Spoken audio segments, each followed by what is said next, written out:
bonjour, je vous retrouve après un petit moment d'absence encore. Je ne suis pas très consciencieuse en ce moment, pas très régulière dans mes vidéos.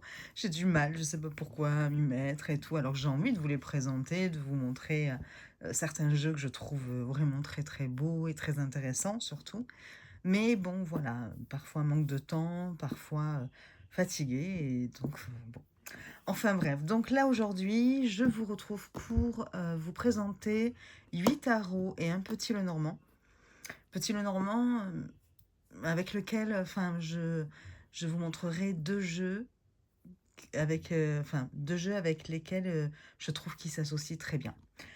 Donc voilà, mais bon, je vais essayer de faire assez vite. Je vais pas trop m'éterniser sur les jeux. Enfin, je dis toujours ça, mais bon, voilà. Mais je vais essayer voilà, d'aller un peu plus vite que d'habitude et de vous montrer tout ça. On va commencer par celui-ci que j'ai pris sur le Salon des Arcanes, qui est le The Mythweaver Tarot. Donc c'est le tisseur de mythes, je crois, le tarot tisseur de mythes, quelque chose comme ça, qui arrive dans une belle boîte. Alors attendez, hop, je mets comme ça, désolée pour le bazar. Comme vous pouvez le voir, j'ai des jeux partout, je suis tout entourée. J'ai encore mes décos de Noël. Il faut que je les enlève, mais j'ai du mal. Mais bon, voilà, là, je promis, la prochaine vidéo, elles n'y seront plus. Mais bon, j'en profite jusqu'au maximum. Et donc, il arrive dans un très beau coffret, comme ça, vous voyez, avec des effets holographiques. Un petit rabat, voilà, il s'ouvre comme ceci. À l'intérieur, vous avez un livre avec une couverture dure. C'est vraiment très joli. Hop, que je vous le tienne à l'endroit. Alors ici, je vous ai fait la traduction. Et cela dit, si j'arrive... Ah, voilà. Le mythe est un langage ancien qui éveille l'âme. Le tarot de la tisseuse de mythes, voilà, c'est ça, est un pont entre les mondes où les histoires collectives deviennent à la fois miroir et guide. Ces cartes vibrent de la voix de l'esprit, portant la sagesse intemporelle murmurée par nos ancêtres. En fait, pour la petite histoire, ce tarot, je ne l'ai pas pris tout de suite, mais j'avoue que j'ai tout de suite été happée par les couleurs, déjà. Et puis bon, voilà, le fait que ça parle de mythes, j'ai toujours adoré ça. Donc j'ai quand même hésité, mais il n'était pas non plus à un petit prix, hein, il était quand même assez onéreux. Et donc, bon, voilà, je me disais, Sabine, tu t'étais dit quand même que maintenant tu allais essayer de conscientiser un peu plus tes achats. Mais il m'attirait beaucoup. Et quand j'ai vu que Hélène de Tarot et Potin l'avait pris, je lui ai demandé en MP si elle pouvait m'envoyer une carte enfin, l'interprétation d'une carte dans le livre. Et comme ça, j'ai fait la traduction. Je voulais quand même savoir ce que proposait le livre. Et là, tout de suite, en fait, je n'ai pas hésité. Je me suis dit, oh non, j'aime trop. Et donc, j'ai fini par le commander. Voilà. Alors, ici, il y a des cris. Est-ce que j'avais fait la traduction? Oui. Des histoires anciennes respirent encore sous la surface du monde. Dans nos moments de calme oubliés, elles sont prêtes à s'éveiller, se lever et à être ce qu'elles ont été. Quelque chose comme ça. Il me semble. Alors, je vous sors ce bouquin. Les cartes, vous voyez, sont en deux compartiments. Bon, c'est le petit bémol quand même, parce que du coup, elles ont tendance, ouais, quand vous, si vous renversez la boîte ou quoi que ce soit, à un petit peu s'éparpiller. Mais bon, en même temps, c'est pour la taille du livre, je pense. Hop, je vous sors les cartes. Voilà. Je vais essayer de pas les mélanger, de ne pas les mélanger parce que je les ai laissées dans l'ordre, il me semble. Donc, hop, pas pratique, je vous assure. Du coup, hop, elle glisse en dessous. Vous voyez, hop, c'est comme ça. Je vous montre. Ça, vous pouvez l'enlever. Et donc, c'est un système de mousse. Mousse avec du velours un peu dessus. Enfin, effet velours, mais bon. Sinon, la boîte est très, très belle. Alors, il faut que je les présente dans l'ordre. Je suis désolée, hein, c'est encore un peu le cafouillis. On commence par celle-ci. Et voilà.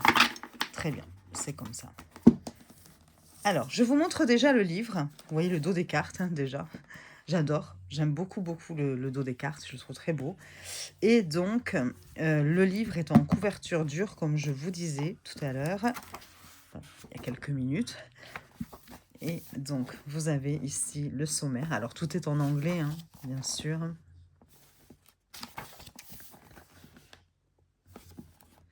Et vous avez vraiment pas mal de choses, hein.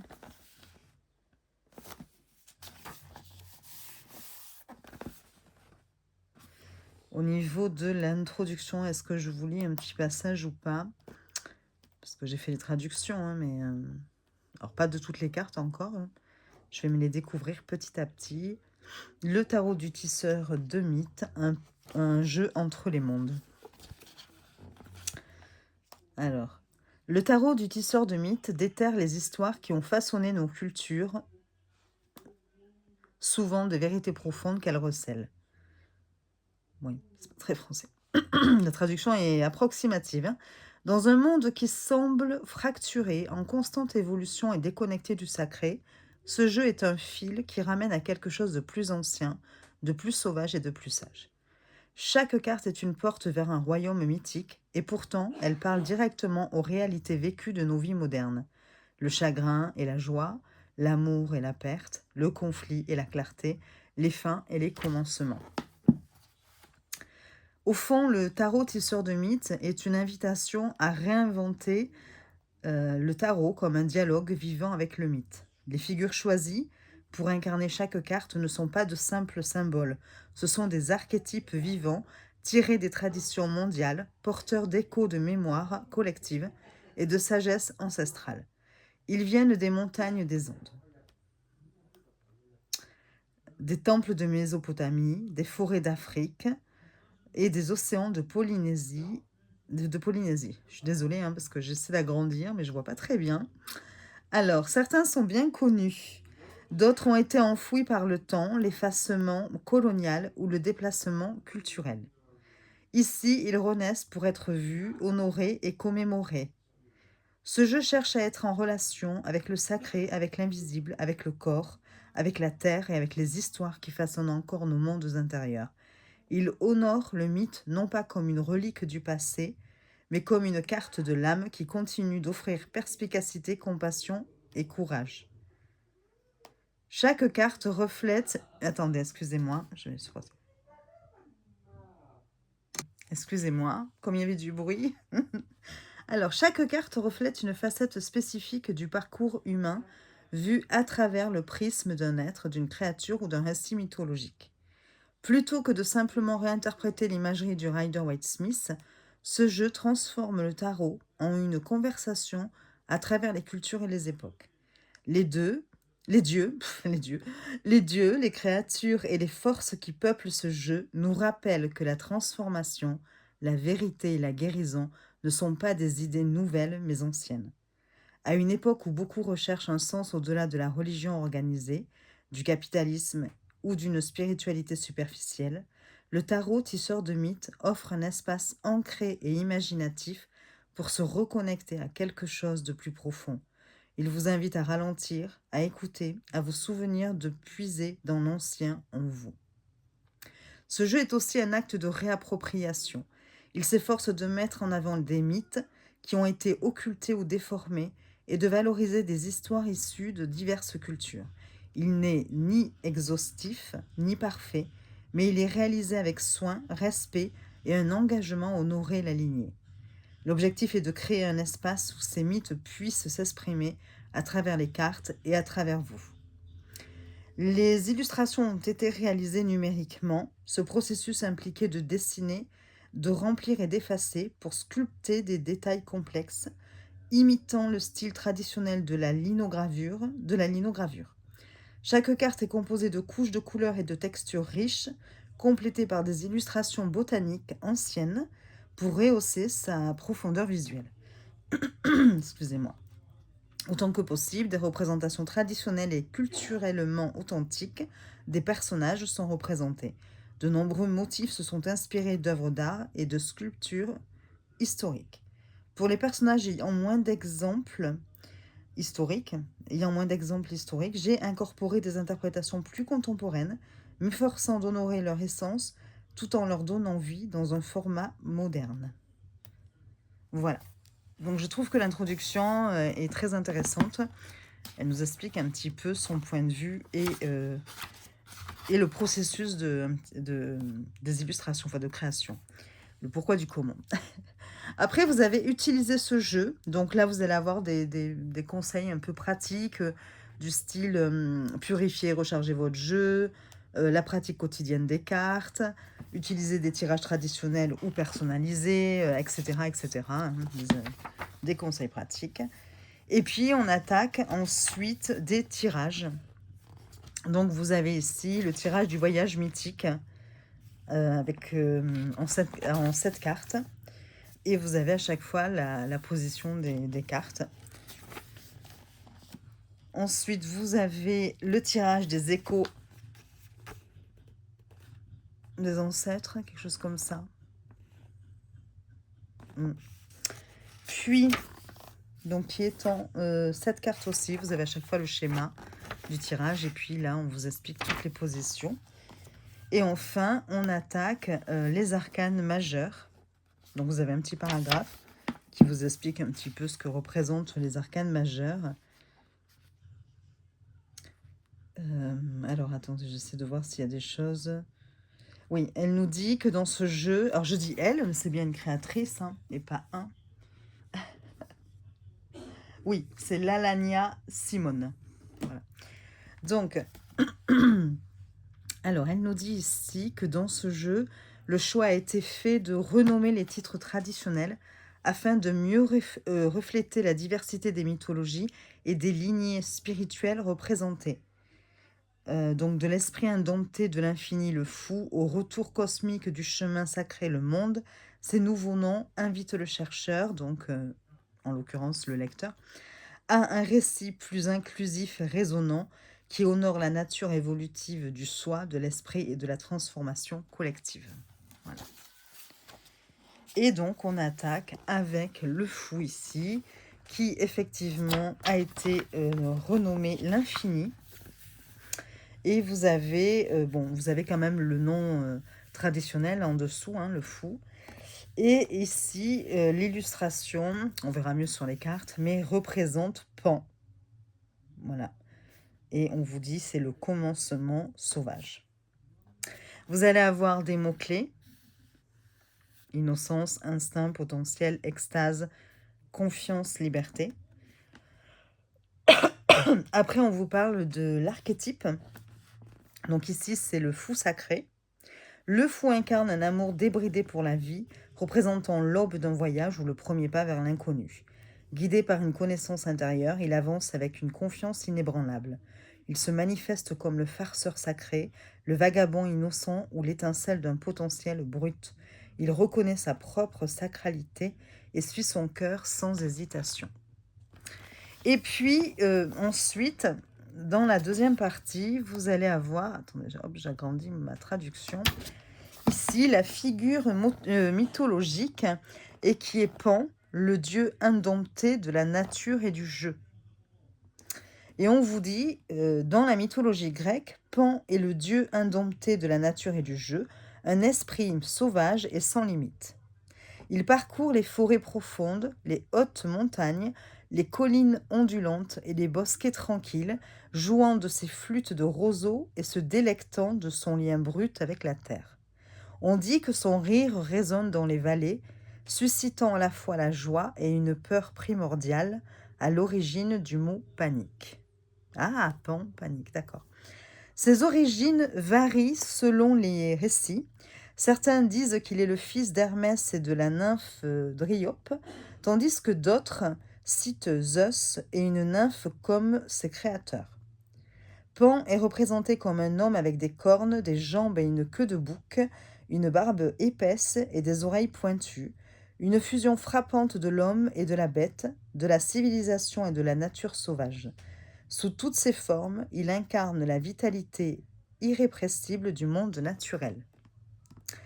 Pan est un dieu du printemps, du plaisir sauvage et débridé, de la nature chaotique du désir. Il se délecte de musique, de danse et de réjouissance. Et sa présence même dissout les frontières entre le mortel et le divin, nous rappelant le caractère sacré de la joie elle-même. Pan s'aligne sur l'archétype du fou, l'âme libre, celle qui traverse la vie sans être accablée par les attentes, pleinement immergée dans le moment présent.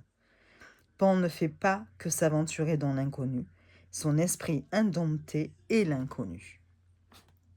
Tout comme le fou, tout comme le fou fait le premier pas sur un nouveau chemin, confiant dans le déploiement de la vie, Pan bondit sans crainte, son cœur sauvage chantant la chanson de la forêt. Il est le fou qui danse au rythme de la terre, le farceur du plaisir et de l'abandon, l'esprit qui nous rappelle que le monde est vaste, imprévisible et regorge de possibilités. Il est l'énergie primordiale de la nature elle-même. Alors, je ne sais pas ce que vous en pensez, moi j'adore le texte. Donc à chaque fois, vous avez vraiment l'explication par rapport au mythe ou au dieu ou voilà, au personnage de représenter sur la carte. Donc le livre a tout son intérêt ici. Ensuite, vous allez avoir, hop, j'agrandis, la signification du tarot. Donc un peu plus traditionnelle. Et donc là, on vous explique dans cette partie ici que le fou est la première infiltration dans l'inconnu, l'étincelle de pur potentiel et de possibilités infinies. Pan, le dieu sauvage de la nature, incarne l'énergie extatique et indomptée du fou, vous invitant à embrasser la vie sans peur. Lors d'un tirage, le fou suggère un nouveau départ, un acte de foi ou un appel à faire confiance au voyage, même lorsque la destination est incertaine. C'est le moment d'explorer, de jouer et de prendre des risques sans trop réfléchir. Avoir confiance en soi est essentiel. Voilà. Et puis vous allez avoir, alors ici, ça s'appelle la signification de l'ombre, c'est la carte lorsqu'elle est inversée ou mal aspectée. Et donc là, on vous dit que dans son ombre, le fou peut devenir imprudent, naïf ou insouciant. La nature indomptée de Pan peut se manifester par le refus des responsabilités, l'impulsivité ou le mépris des conséquences. L'avertissement ici est contre le fait de sauter sans regarder, de confondre la folie avec la liberté ou d'éviter la structure et la discipline nécessaires. Voilà. Et à la fin, vous avez des questions de réflexion.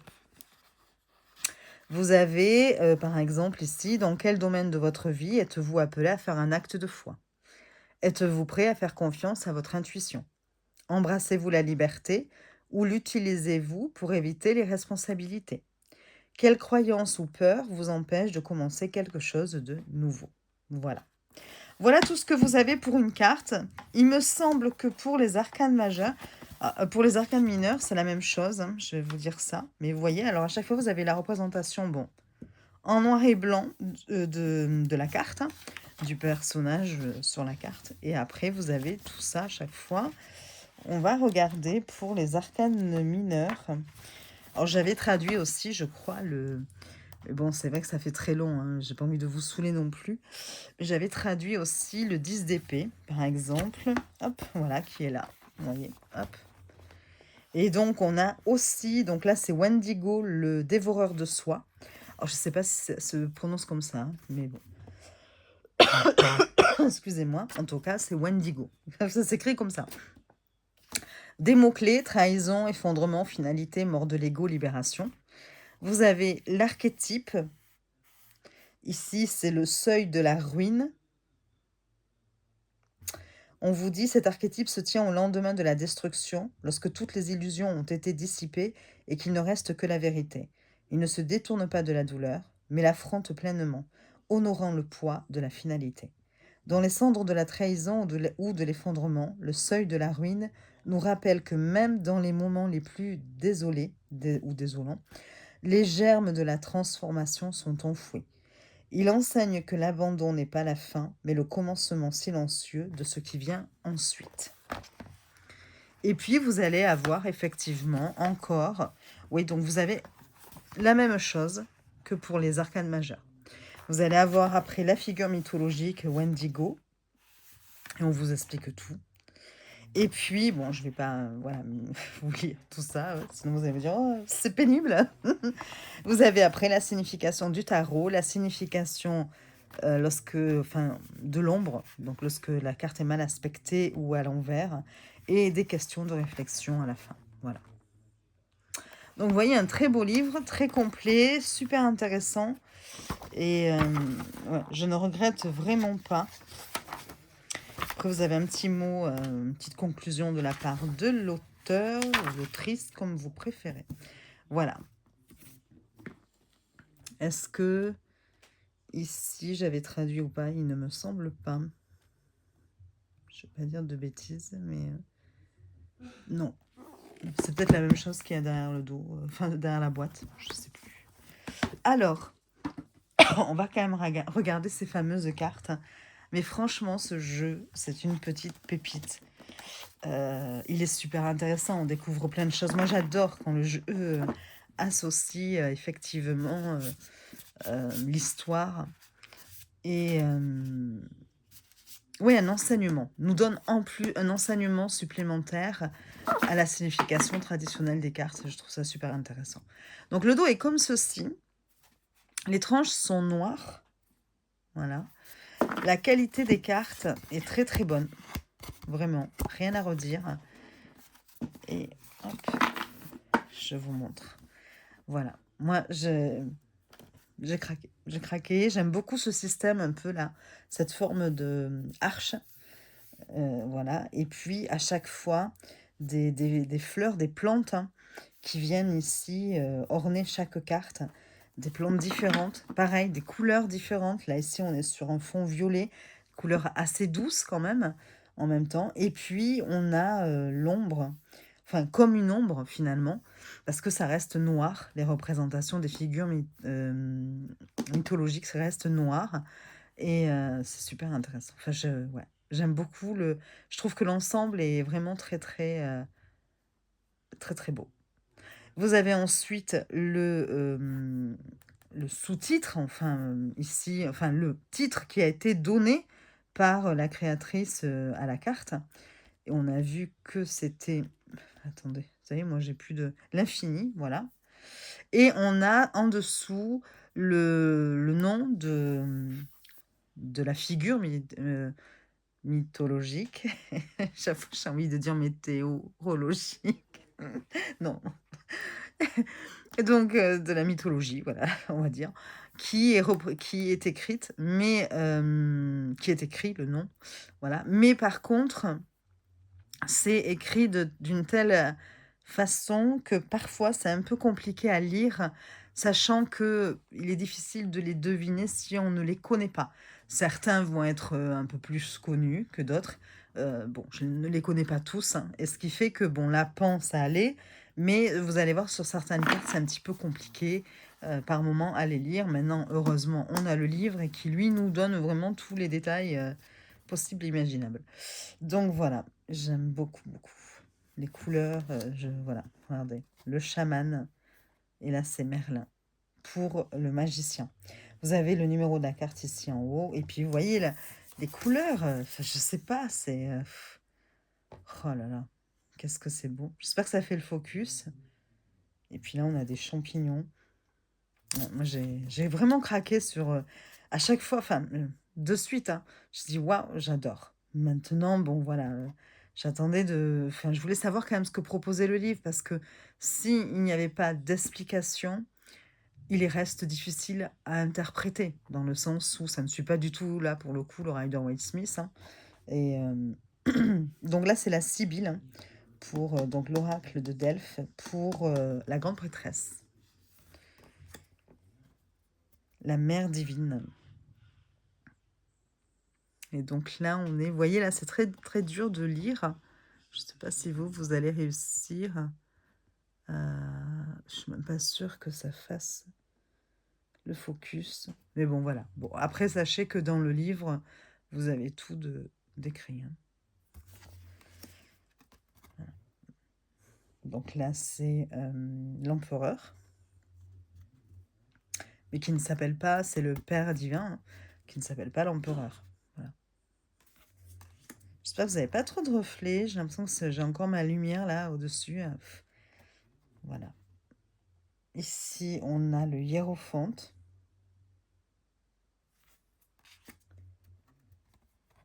Le mariage sacré pour les amoureux.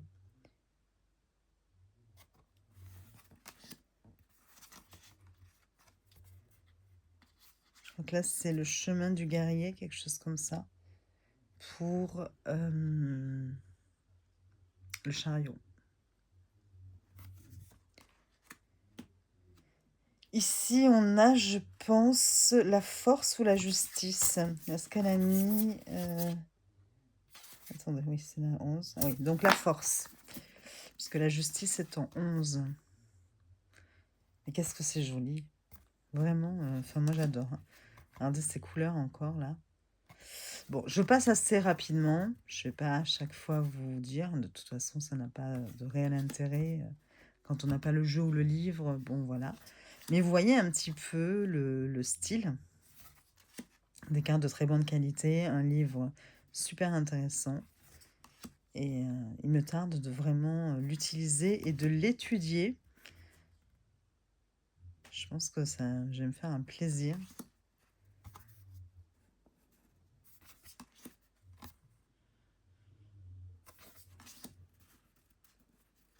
La lune.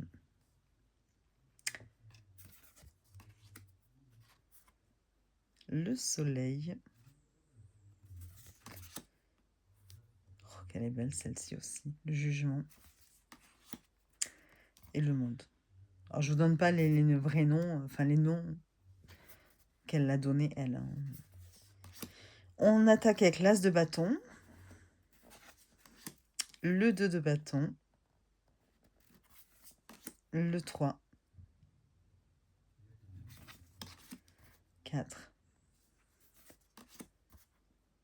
Donc, on retrouve un peu les mêmes couleurs hein, pour l'as de bâton. Ce rouge pâle, rose orangé. Voilà, c'est les cartes de feu. 8 de bâton. 9 de bâton. Le 10 de bâton. Les valets, ce sont les 6 cœurs de bâton. Je crois que c'est chercheur, non? Je sais plus. Les cavaliers, c'est les guerriers de bâton. Les reines, les déesses de bâton. Et les rois, les dieux. Dieux de bâton aussi. On attaque, on attaque les coupes, l'as de coupe. Donc là, on est, vous voyez, dans des tons de bleu, vert, très joli. Moi, j'adore cette couleur. Donc voilà.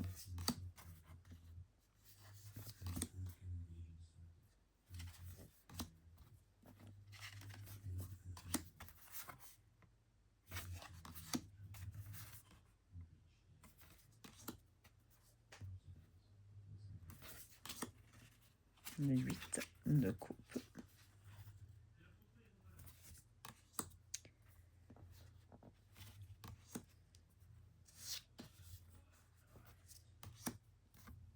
Le valet. Le guerrier. Enfin, le guerrier, le cavalier. La reine. Et le roi. Les épées. Couleur un peu jaune. J'aime bien. J'aime beaucoup. Aussi. Là, on est jaune, gris, je sais pas trop. Vous les avez plus jeunes que moi. C'est peut-être parce que moi, j'ai la lumière en plus. Hein. Ouais. Sinon, c'est jaune. Ouais. Donc voilà. Là, c'est la suite des épées.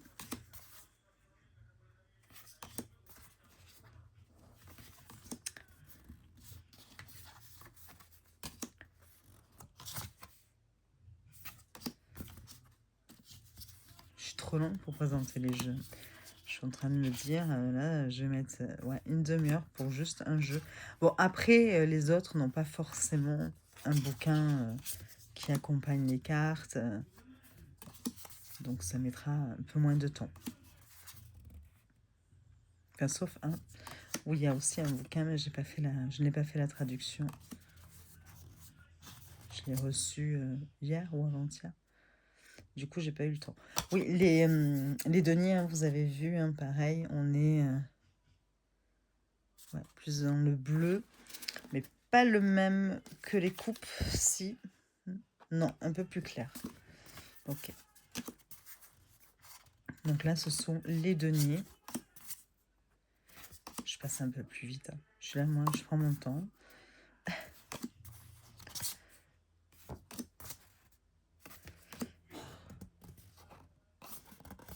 Je suis pas dans l'ordre, là. 9, 10. Et là, j'ai... il me manque la reine et le roi. Attendez. Désolée. Donc, en fait, ma reine de denier et mon roi de denier s'étaient glissés dans les coupes. Et moi, je n'ai rien vu, hein, parce qu'avec ma caméra disposée de cette façon-là, je vois pas forcément le nom des cartes. Et donc, elles étaient au milieu des coupes. Vous avez dû le voir, certainement. Vous dire, tiens, qu'est-ce que font ces deniers au milieu? Donc, voilà. Donc, voilà pour ce jeu. Attendez, hop. Et vous allez voir, enfin, comme c'est très joli quand vous faites un tirage au niveau des couleurs, de ces plantes botaniques qui entourent. Enfin, moi, je trouve ça magnifique. J'aime beaucoup, beaucoup, beaucoup les, ouais, l'esthétique de ce jeu aussi. Donc, il a vraiment tout pour lui réuni. Alors, je ne le conseillerais pas à quelqu'un qui débute, hein, évidemment, parce que ça reste quand même beaucoup plus compliqué, qu'on n'a pas de scène de vie sur les cartes.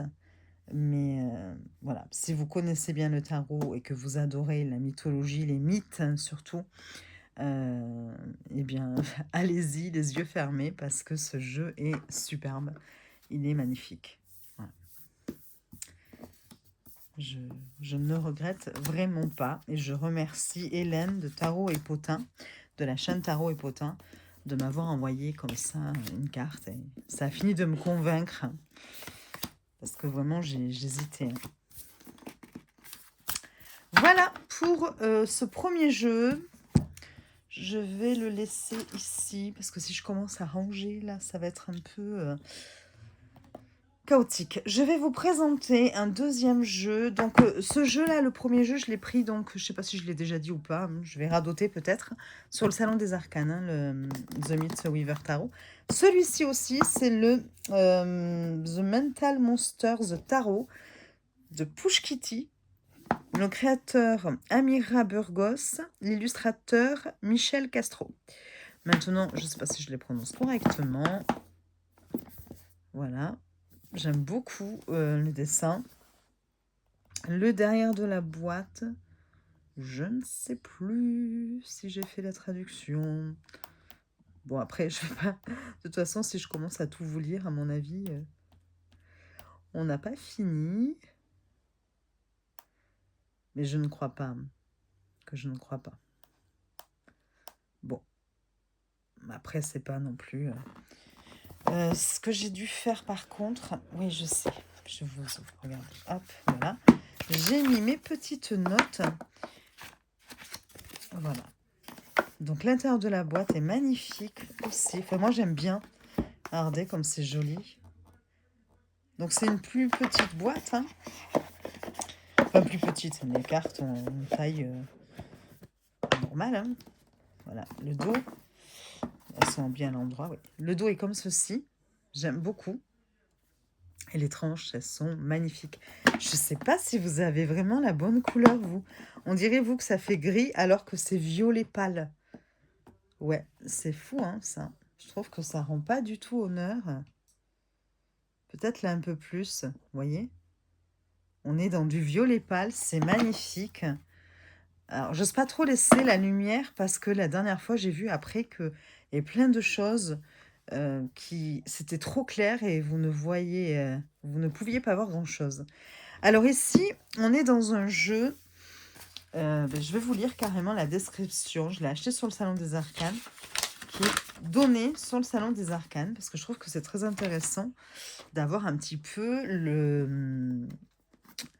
Comment vous dire? Le thème du jeu. Parce que, voilà. Ça, c'est la carte de présentation. avec les liens de Push Kitty, hein. Donc voilà. Alors, on vous dit que ce jeu, c'est une véritable lettre d'amour à la santé mentale. Conçu pour sensibiliser et ouvrir la réflexion, ce jeu explore un large éventail d'expériences psychiques. Luttes internes, schémas de pensée, phobies, neurodivergence, épuisement émotionnel et processus de guérison souvent non linéaires. Très conceptuel, le jeu associe le symbolisme traditionnel du tarot à des sous-titres modernes de type oracle, offrant un prisme psychologique et émotionnel à chaque carte. Cette approche à plusieurs niveaux permet une grande souplesse d'utilisation. Effectivement, ce jeu, vous pouvez l'utiliser comme un tarot, vous pouvez le lire comme un tarot, mais vous pouvez aussi décider de l'utiliser en tant qu'oracle ou dans une forme hybride, donc voilà, avec du coup, en utilisant vos connaissances sur le tarot et puis en utilisant ici le thème abordé comme un oracle, voilà. Chaque carte représente un état mental ou émotionnel identifiable, incarné par des figures métaphoriques et expressives. Loin de chercher la perfection ou la positivité forcée, le tarot accueille chaque personne là où elle en est, avec honnêteté et compassion. Il ne promet pas la guérison immédiate, mais offre un miroir sincère pour reconnaître ce qui est vécu et avancer, pas à pas, vers plus de clarté et d'authenticité. Voilà, c'est ce que vous retrouverez sur le Salon des Arcanes comme descriptif sur la fiche du produit. À côté de ça, moi j'ai fait les traductions des sous-titres parce que je trouve que c'était intéressant d'avoir au fur et à mesure la traduction pour savoir ici de quel état mental il s'agit. Donc, je vais vous les dire au fur et à mesure. On va essayer d'aller un peu plus vite, mais bon, j'adore. Alors, j'espère que du coup, la lumière ne va pas... Faites voir. Je veux voir quelque chose. Non, c'est mieux. Hein. C'est mieux avec la lumière. Non. J'ai l'impression, mais après, des fois, quand je re-regarde la vidéo, je fais « Ah mince, c'était pas super, là. » Mais bon. Donc, ici, vous avez le fou. J'adore ces cartes. J'adore les couleurs utilisées aussi. Donc là, vous avez le fou et en dessous, il y a décrit l'agoraphobie. Voilà. Et on voit effectivement ce petit personnage-là qui semble tout apeuré et qui ne veut pas sortir de sa maison. Et la fleur qui le regarde. La fleur qui pourrait ici remplacer un peu le chien qu'on retrouve habituellement sur la carte du fou. Et qui le regarde, on dirait qu'elle s'interroge ou qu'il se dit elle va venir, elle va pas venir. Enfin bon. Donc voilà. Après, il y a plein de choses à dire, hein, parce qu'en même temps, la maison, elle a l'air d'être en équilibre quand même sur un pic de montagne. Bon, ici, il y a de l'eau. Enfin bon. Donc voilà. Le magicien, c'est potentiel libéré. La grande prêtresse, illusion. C'est trop mignon, les personnages et tout. Je sais pas. Je vous dis, il y a plein de détails. Il faut vraiment les regarder. Je vais pas m'attarder, hein, mais moi, j'adore. L'impératrice, ici, on voit que c'est trop indulgente. Je sais pas si c'est son bon enfant qui lui a sauté au cou, qui est en train de lui mordre le cou, mais bon, voilà. L'empereur, c'est complexe, le pouvoir complexe ou complexe du pouvoir peut-être.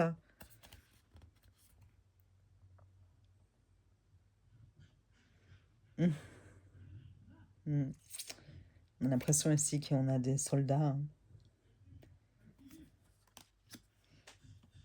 Le hiérophante, c'est le conditionnement.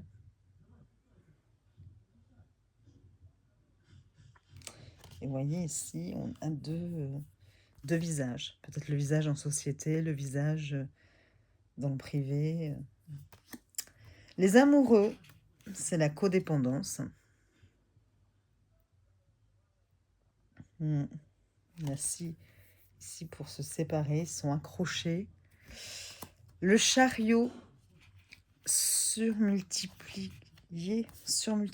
Bon, ça m'a traduit ça. La force, suppression. j'adore.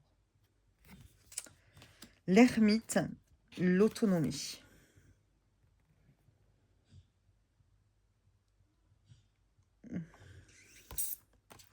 La roue de fortune, obsession du résultat. Ah, j'ai du mal à les décrocher. Elles sont mates, hein, les cartes. Donc elles accrochent un petit peu, hein, vous voyez, pour le moment. La justice, c'est l'ambivalence. Le pendu, c'est l'hypervigilance. Oui, ben, je le serai aussi dans sa posture, hein. La mort, fin et commencement. C'est très joli. J'aime bien, j'aime beaucoup. La tempérance, hein, de ça, c'est la double régulation. Le diable, c'est l'attachement toxique.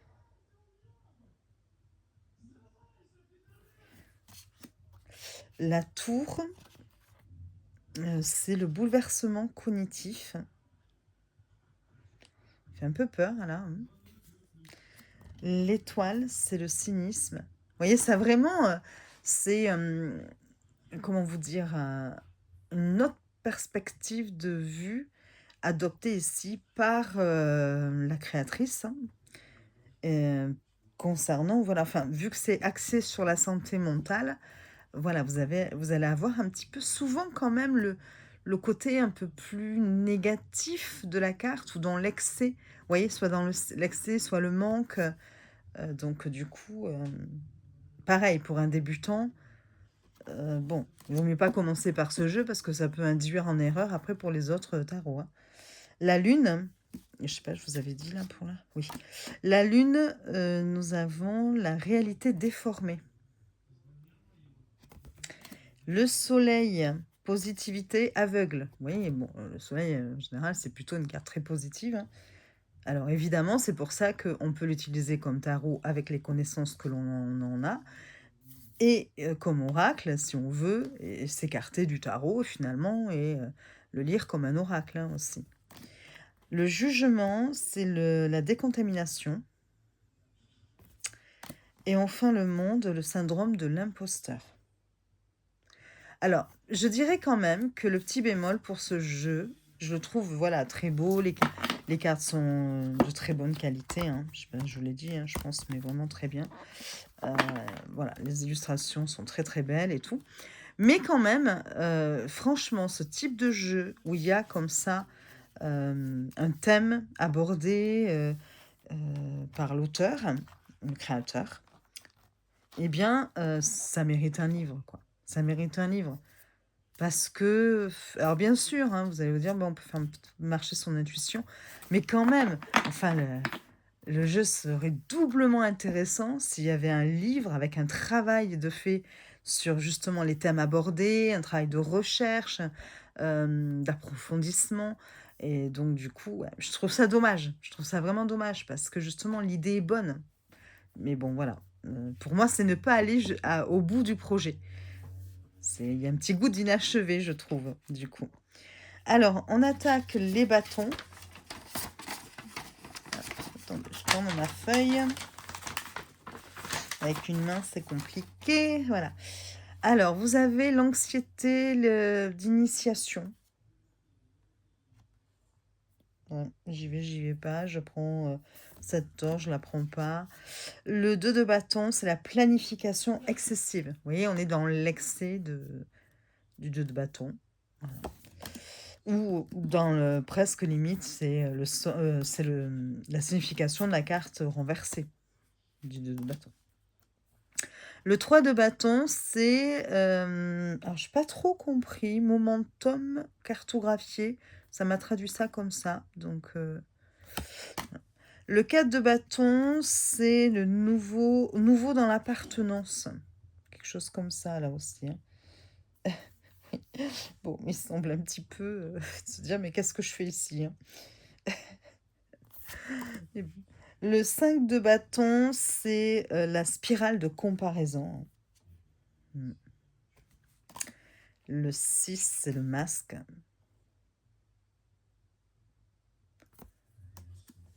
7 de bâton, limite imposée. 8, élan naturel.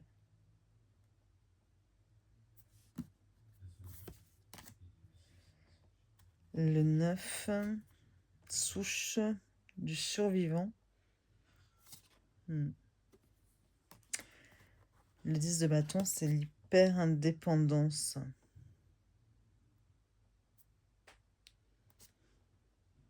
Ça demande vraiment à être étudié. Le valet de bâton, c'est l'enthousiasme innocent. Le cavalier de bâton, c'est le côté palpitant. La reine, c'est l'auto-organisation. Et le roi, c'est le charme visionnaire. On attaque les coupes. J'en veux à mon mot attaquer, moi, ce soir. L'as de coupe, c'est, je sais plus, l'écluse. Bon. Le 2, résonance émotionnelle. C'est le 2 de coupe. Le 3, c'est la connexion, le lien social. 4, l'évitant dédaigneux. 5 de coupe, lentille de deuil. Traduction des fois. 6 de coupe, c'est l'enfant intérieur. 7, paralysie décisionnelle. Ben oui, devant toutes ces options. 8 de coupe, c'est le détachement. J'ai l'impression quand même que les arcanes mineurs suivent un peu plus le Rider Waite Smith traditionnel par rapport aux arcanes majeures, au niveau des sous-titres. Voilà. Ici, le 9 de coupe, c'est la validation. Très content. 10 de coupe, c'est l'engagement. Le valet de coupe, c'est une invitation émotionnelle. Le cavalier de coupe, c'est l'idéalisme romantique. Très joli. Oh, cette reine de coupe. La reine de coupe, c'est l'harmonisation. Le roi de coupe, c'est l'ancrage émotionnel. Quand on est ancré émotionnellement. Voilà pour les coupes. Après, on est avec les épées. Donc là, c'est le l'as d'épée, c'est le biais cognitif. Le 2 de coupe, c'est l'évitement du choix. Le 3 de coupe, le 3 d'épée, je vous ai dit le 2 de coupe, non? Le 2 d'épée. Le 3 d'épée, c'est l'immobilité blessée. Donc, 4 d'épée, c'est réinitialiser, c'est reset. Le 5, jeu de puissance. 6 d'épée. J'espère que j'ai pas redit coupe. 6 d'épée, migration de modèle. Le 7 d'épée, ce sont les intentions masquées. Le 8 d'épée, prison de pensée, ou les pensées prisonnières, vous voyez. On est prisonnier de ses pensées. Le 9 d'épée, c'est la spirale angoissante. Quand on fait des cauchemars. Le 10 d'épée, la capitulation dépressive. Le valet, on a la clarté curieuse. Le cavalier d'épée, la condamnation précipitée. Bon, conviction précipitée, plutôt. Je sais pas pourquoi ça m'a traduit condamnation. Reine d'épée, sagesse détachée. Et le roi d'épée, c'est la domination cognitive. Moi, je trouve mignon ces petits personnages, ces petits monstres finalement. Les pentacles, donc, c'est quoi la plantation, le semi, je sais pas. Le 2, c'est la gestion du mouvement. Je dirais, ouais, c'est le management. Ouais, bon, bref. Ensuite, le 3 de Pentacle. Ah, maintenant, je vais vous dire les épées. Non, mais je vous assure. Le 3 de Pentacle, c'est l'effort de coopération. Donc, vous voyez, on retrouve là Laura White Smith dans les titres, hein, dans les sous-titres. Le 4, c'est l'attachement possessif. Le 5, c'est l'impuissance. L'impuissance acquise, apprise. 6, investissement énergétique. 7, réflexion sur l'investissement.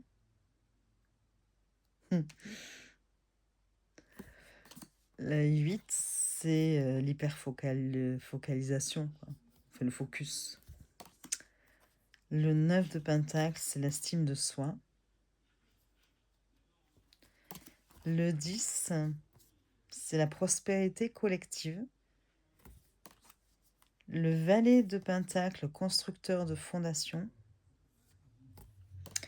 Le cavalier, progrès persistant. La reine de Pentacle, c'est le soutien abondant. Le roi de Pentacle, c'est le constructeur d'héritage. Et donc, vous avez des cartes supplémentaires. Enfin, et vous pouvez choisir, du coup. C'est pas des cartes en plus, c'est des cartes en doublon, on va dire. Voilà, enfin, des cartes... là, par exemple, le magicien, vous avez celle-ci. Alors, parfois, le sous-titre est différent, parfois, c'est le même. Là, j'ai mon vernis qui a sauté pour celui-là, c'est pas grave, celui qui s'est cassé, mon ongle. Donc, le magicien, ici, par exemple... Je vous montre rapidement. Hop, hop, hop. Bon, je ne vais pas toutes vous les montrer, mais bon, voilà. Et vous pouvez choisir entre ces deux. Voilà. Vous avez la mort. Hop, je la retrouve, voilà. Hop là. Qui est aussi en double.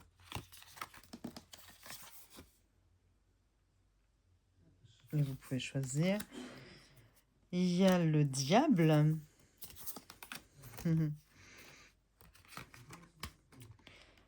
J'ai pas encore fait le choix, moi. Voilà. Donc, vous avez 2 diables. Et ensuite, vous avez la tour. Voilà, pareil. 2 cartes. Vous avez ensuite le 9 de Pentacle. Mais je crois que c'est celle-ci où j'ai pas vu de... Ah si, oui, si, ça y est, je vois la différence. Regardez. Au niveau des... Ici, vous voyez, tac, tac, c'est différent. Donc voilà. Après, vous avez la tempérance encore. Non, la tempérance, on ne l'avait pas eu encore, déjà. Enfin, déjà encore. Là, pareil, c'est celle-ci peut-être où j'avais pas vu la différence alors. Ah, si, ça y est, je vois aussi. Vous voyez, là, c'est partagé de 2 couleurs et là, non. Ok. Le valet de coupe. Attendez, valet de coupe, que je ne les loupe pas. On commence par les bâtons. C'est ici les valets. Ok. Hop. Valet de coupe. Alors, des fois, c'est des petits détails, hein, enfin, des petites choses, hein, mais là, par exemple, on pourrait presque jouer aux 8 erreurs, chercher l'erreur. Vous la voyez, vous? Moi, je la vois pas. Si ce n'est le titre, hein, qui est différent ici, le valet de coupe, puisque on a, hop, hop, hop, on avait l'invitation émotionnelle. Et là, donc ici, l'invitation émotionnelle. Et là, c'est l'éveil imaginatif. Mais sinon, moi, je vois pas de... Bon, je suis obligée de me pencher avec la caméra au milieu, mais... Peut-être une légère différence de couleur, non? Bon, bref. Cavalier de coupe. Euh, Pareil, j'ai l'impression de ne pas trouver, de ne pas voir. Mais le titre est différent là aussi, hein, puisque on a l'idéalisme romantique ici, et pour l'autre, c'est la quête passionnée. Voilà. Donc c'est peut-être pour le titre, tout simplement, hein. Le 2 d'épée et le 9 de pentacle, encore. Ah oui, une troisième fois le 9 de pentacle, d'accord. 4 fois d'ailleurs. Ok, d'accord, d'accord. Donc voilà, bon, enfin, on va pas toutes les comparer, mais voilà. Et là, on a encore, en fait, le 9 de pentacle, vous l'avez en 4 exemplaires différents. Là, je crois que les titres sont différents, et on voulait choisir entre les, voilà, je sais pas comment on appelle ça, ces branches-là, soit pointues, soit, voilà, en spirale. Donc voilà, donc vous avez quand même, en tout, vous avez 1, 2, 3, 4, 5, 6, 7, 8, 9, 10, 11 cartes supplémentaires. Voilà. Comment je me suis... Voilà. Hop. Donc voilà pour ce jeu. Je ne sais pas ce que vous en pensez. Moi, je le trouve génial. Enfin, je le trouve très très beau. Mais je vous dis quand même, cette petite déception là, par rapport au fait de ne pas avoir de, de livres, hein, de livret, même un petit livret au pire, allez. Mais quand même, enfin, je trouve que ça aurait été, là aurait été le bienvenu.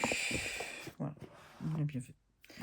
Donc voilà, j'en ai fait 2 et ça fait bientôt 1 heure. Je crois que je vais peut-être pas tout présenter là en une seule vidéo, hein, pour éviter de vous accabler aussi. Et puis, en plus, je vais pas avoir le temps, je vais devoir couper. Donc ça m'embête.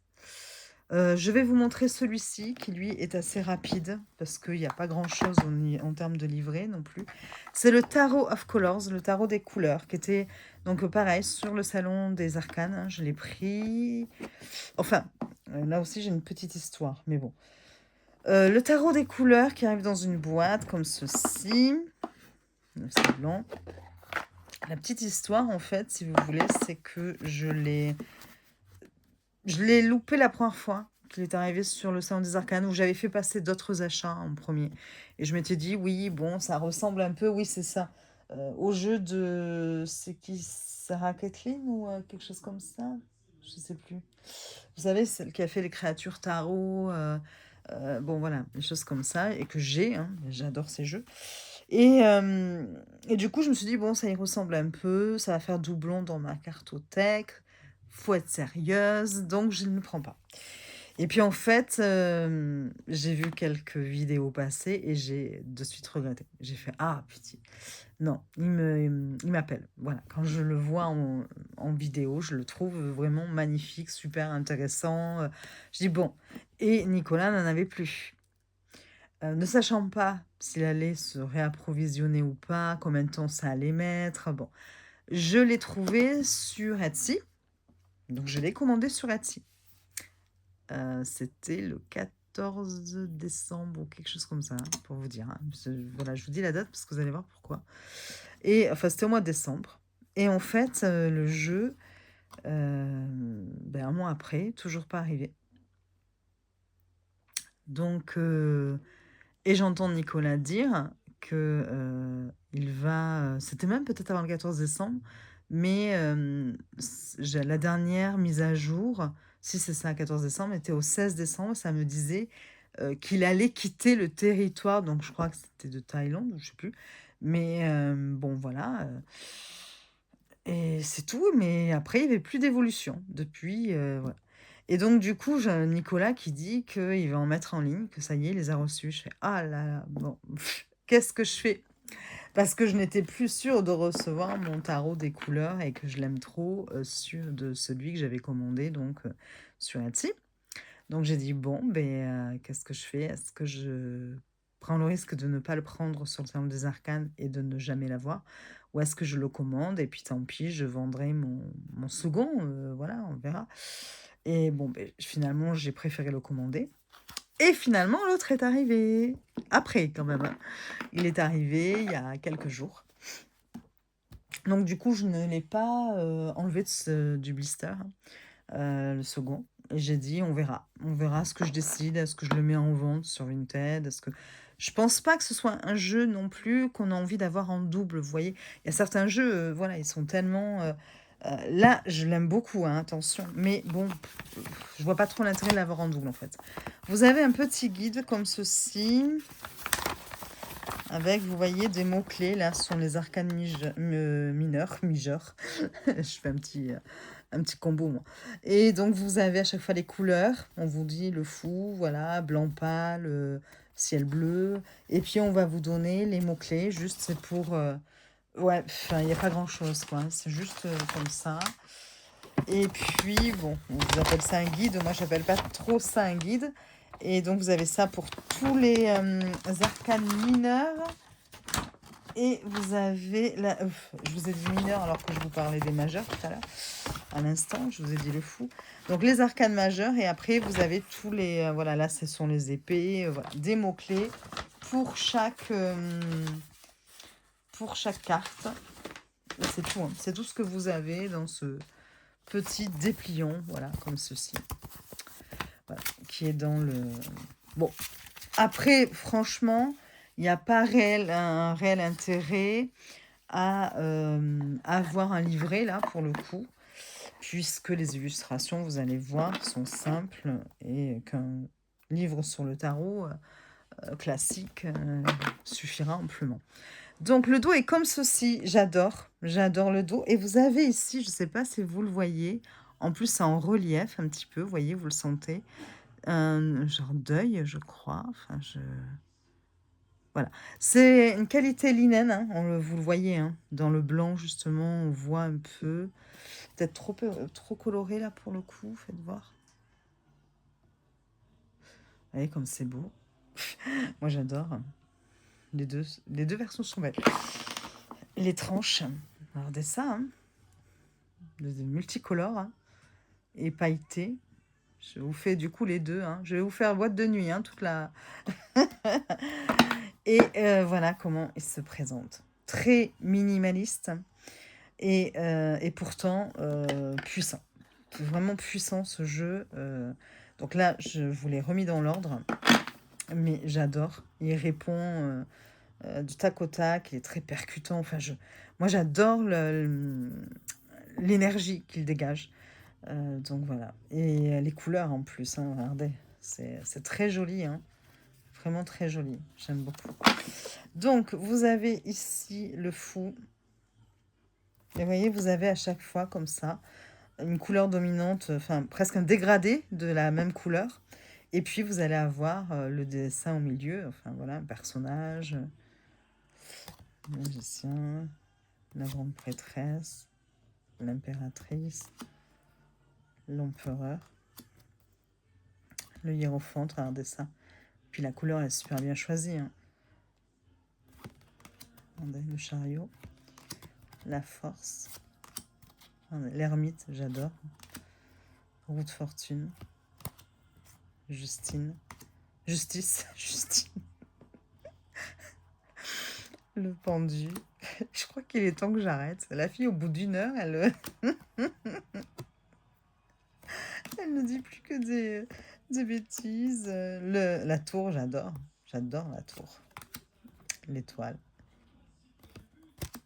Le monde. Puis alors, la qualité très épaisse, hein. Vous voyez, malgré le fait que ce soit du linen, c'est vraiment épais. Parce que d'habitude, justement, on dit oui, oui c'est du linen, mais les cartes sont un peu souples.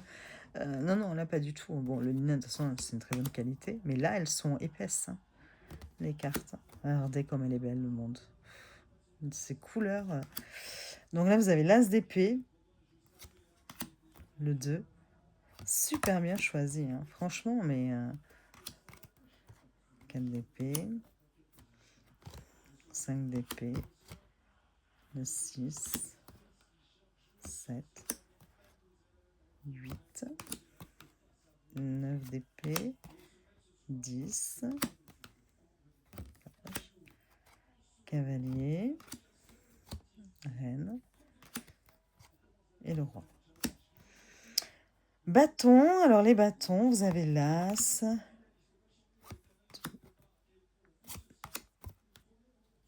Je passe un peu plus vite, hein, et vous voyez un petit peu voilà, le jeu. Je suis désolée, vous entendez peut-être la télé derrière, c'est mon homme qui regarde la télé.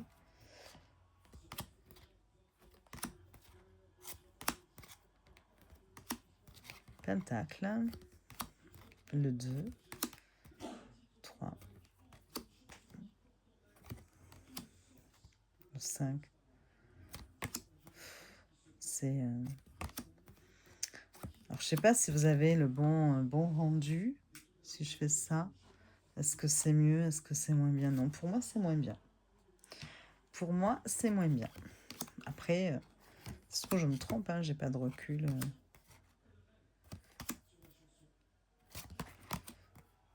C'est l'as de coupe, comme c'est joli. Le 2.